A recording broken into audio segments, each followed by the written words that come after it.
बिस्मिल्लाहिर्रहमानिर्रहीम। Dear students, अस्सलाम वालेकुम। अभी हम पढ़ेंगे कूलम लॉ। कूलम लॉ क्या होता है? हमने पहले डिस्कस किया था कि दो इक्वल चार्ज पार्टिकल हों, एक जैसे चार पार्टिकल हों, तो वो एक दूसरे के ऊपर फोर्स ऑफ रिपेलियन अप्लाई करते हैं, एक दूसरे को रिपेल करते हैं। लेकिन अगर दो अपोजिट चार्ज पार्टिकल हों तो वो एक दूसरे को अट्रैक्ट करते हैं। तो अट्रैक्ट या रिपेल करना यानी कि एक दूसरे के ऊपर फोर्स ऑफ अट्रैक्शन या फोर्स ऑफ रिपेलियन वो अप्लाई करते हैं।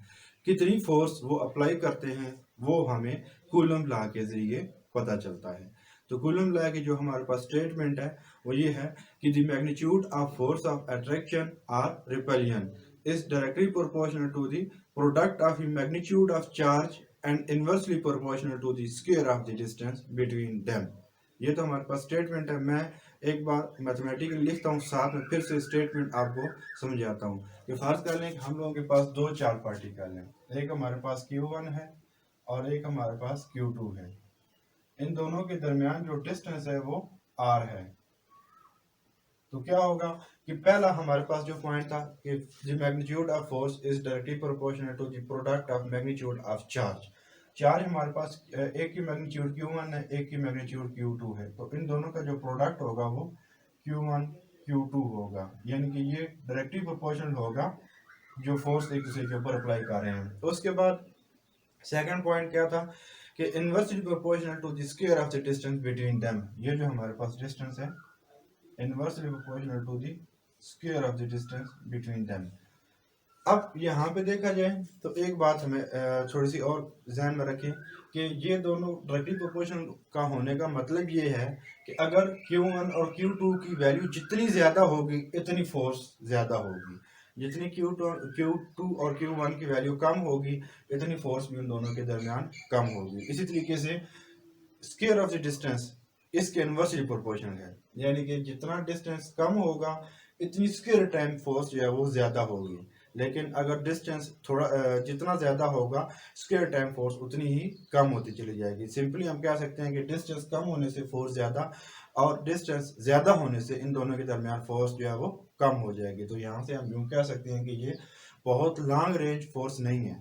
आर की वैल्यू जो ज्यादा होती गई तो फोर्स आहिस्ता आहिस्ता बहुत ज्यादा कम होती चली जाएगी स्क्वायर टाइम। अगर हम इन दोनों को कंबाइन करके लिखें तो हम यूँ लिख सकते हैं कि F is proportional to Q1 Q2 over R square. Constant of proportionality अगर खत्म हो तो यहाँ पे एक कांस्टेंट आ जाता है, यानी कि प्रोपोर्शनलिटी साइन खत्म तो कांस्टेंट ऑफ प्रोपोर्शनलिटी आ जाएगा।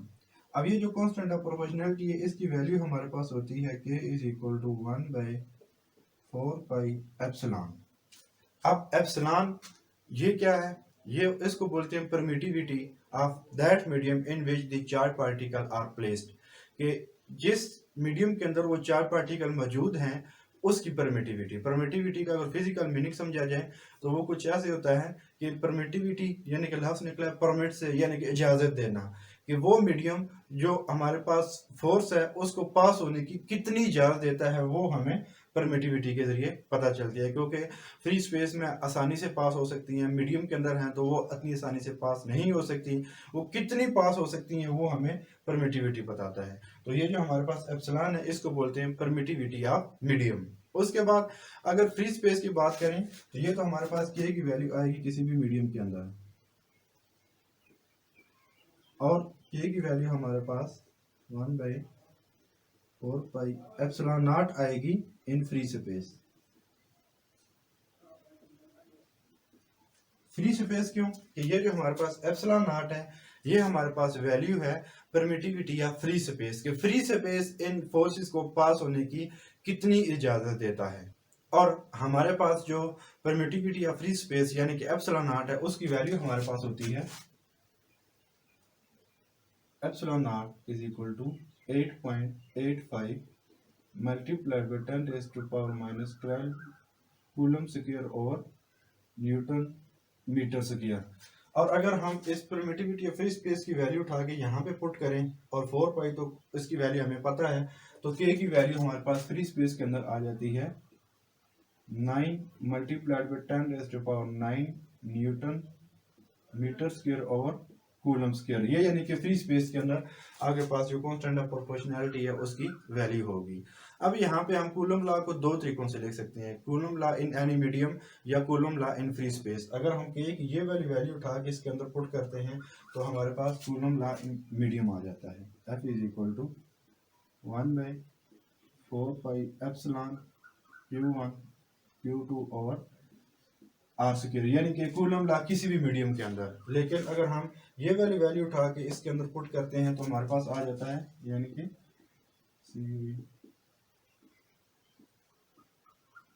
Coulomb law in medium.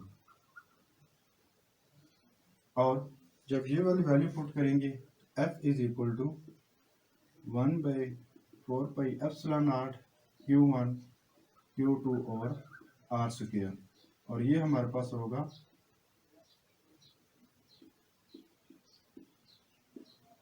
Coulomb's law in free space. तो ये हमारे पास सारी वैल्यू है। अब यहाँ पे देखा जाए तो इसकी वेक्टर फॉर्म में भी लिख सकते हैं कि F यानी कि यहाँ पे अगर आप वेक्टर फॉर्म में लिखें तो यहाँ पे आपको साथ में आर यूनिट वेक्टर डालना पड़ेगा, यानी कि ये हमेशा आर के अक्रॉस होती है। आर के अक्रॉस का मतलब क्या कि ये जिस लाइन के ऊपर ये दोनों मौजूद हैं उसी लाइन के अक्रॉस होती है। यानी अब यहाँ नहीं हो सकता कि अब फोर्स कुछ इस तरीके से इन दोनों के ऊपर अप्लाई हो रही हो, जिसके ऊपर अप्लाई कर रहे हो, या कोई और डायरेक्शन को यूज करके, तो ये सिर्फ और सिर्फ इसी लाइन के ऊपर से गुजर रही होती हैं। अब यहाँ पे Q1 Q2 के ऊपर भी फोर्स अप्लाई करता है, Q2 Q1 के ऊपर भी फोर्स अप्लाई कर रहा होता है।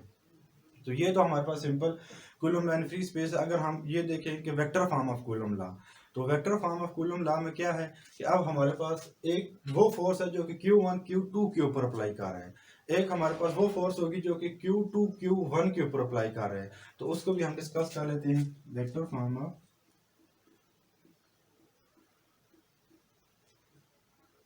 Coulomb law.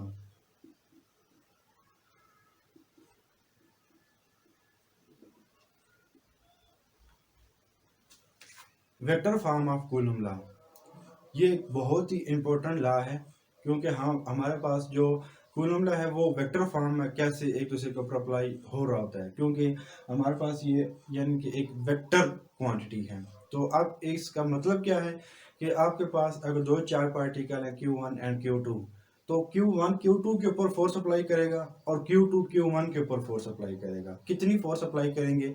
अगर आपके पास बात क्या लें कि Q1 जो Q2 के ऊपर फोर्स अप्लाई कर रहा है वो आप लिख रहे हैं F12, यानी कि force applied by the first particle on second, जो कि बराबर होगा कि Q1 Q2 और R square R12 unit vector, यानी कि 1 से 2 की डायरेक्शन में। इसी तरीके से उसी के अक्रॉस Q2 Q1 के ऊपर भी फोर्स अप्लाई कर रहे हैं।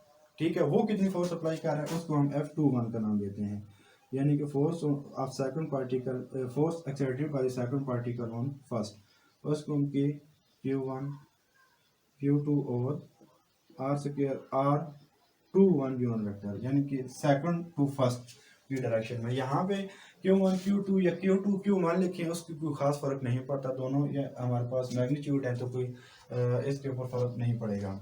अब यहाँ पे ये बात याद रखें कि R12 इस डायरेक्शन में है, R21 इस डायरेक्शन में है, दोनों एक दूसरे के अपोजिट लेकिन बराबर होंगे। तो हम लिख सकते हैं कि R12 is equal to minus R21।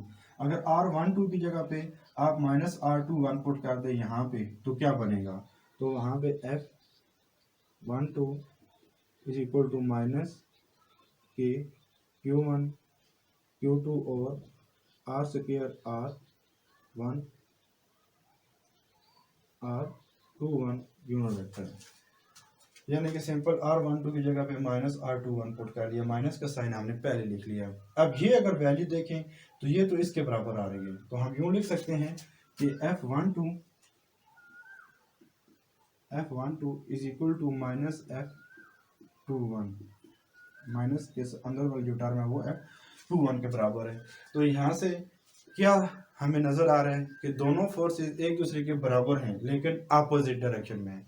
तो यहाँ पे न्यूटन का जो थर्ड लॉ है वो भी वैलिड है कि action and reaction equal in magnitude but opposite direction, यानी कि फर्स्ट चार्ज जो सेकंड के ऊपर फोर्स अप्लाई करेगा वो बराबर होगी लेकिन अपोजिट होगी, जो कि सेकंड चार्ज फर्स्ट के ऊपर फोर्स अप्लाई करेगा। अब यहाँ पे एक और बात डिस्कस कर लेते हैं। तो फर्स्ट कर लें कि आपके पास एक सिस्टम है जिसके अंदर nth चार्ज पार्टिकल पड़े हुए हैं, कोई भी n number of charge particle मौजूद हैं। तो जो फर्स्ट चार्ज पार्टिकल है उसके ऊपर सेकंड भी फोर्स अप्लाई करेगा, या हम यूँ कह सकते हैं कि जो एक चार्ज पार्टिकल पहला है वो सेकंड के ऊपर भी फोर्स अप्लाई करेगा, थर्ड के ऊपर भी करेगा, फोर्थ के ऊपर भी करेगा, और करते करते सब के ऊपर फोर्स अप्लाई करेगा सिवाय अपने, यानी कि वो अपने ऊपर खुद फोर्स अप्लाई नहीं करता।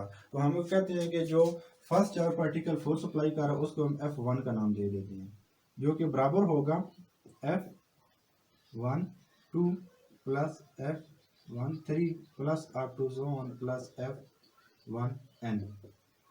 क्या मतलब कि फोर्स जो पहला चार्ज पार्टिकल है उसने सेकंड के ऊपर फोर्स अप्लाई करेगा, प्लस वो थर्ड के ऊपर भी फोर्स अप्लाई करेगा, प्लस फोर्थ के ऊपर, सब के ऊपर फोर्स अप्लाई करता करता वो nth चार्ज पार्टिकल के ऊपर भी फोर्स अप्लाई करेगा।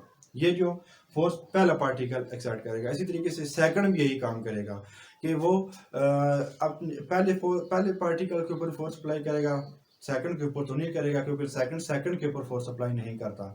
तो यहाँ पे F11 आया है, नहीं आया, तो F2 जब लिखेंगे यानी कि जो सेकंड चार्ज पार्टिकल बाकी सब के ऊपर फोर्स अप्लाई करेगा वहाँ पे F22 नहीं आएगा एक्सप्रेशन के अंदर, बाकी सारी की सारी टर्म्स एज इट इज वहाँ पे आएंगी। इसी तरीके से थर्ड के लिए भी, फोर्थ के लिए भी, यानी कि सारे चार्ज पार्टिकल सब चार्ज पार्टिकल के ऊपर फोर्स लाजमी अप्लाई करेंगे। ये हमारे पास vector form of Coulomb law बताता है, और ये एक बहुत ही इंपॉर्टेंट लॉ है जो कि हमें बताता है कि फोर्स हमारे पास अट्रैक्टिव है या हमारे पास जो फोर्स है वो रिपल्सिव है।